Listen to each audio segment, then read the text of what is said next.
Good morning, everybody. Today's scripture comes from Daniel chapter 3, verse 29.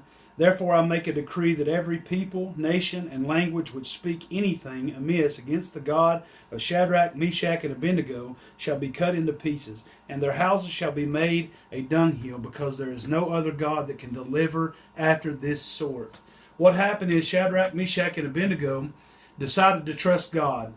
And when they did, they trusted God to deliver them through a fiery trial, a literal fiery trial. And what happened is they cast these men, because they would not bow down and worship a false god and a false idol.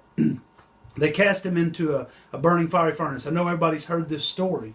But when they came out as trophies of God's grace and God's power.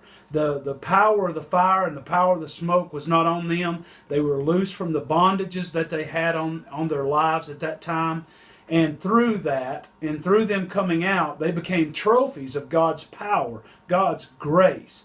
And like any trophy that we see, a trophy, all it does is say and show that there was victory that was had by somebody. And Shadrach, Meshach, and Abednego were trophies of God's grace and power. Today, I ask you, do you want to be a trophy of God's grace and power? What happens if you become a trophy? You become, without saying a word, without doing a whole lot, you change people's lives for eternity. These men changed a whole nation's for eternity.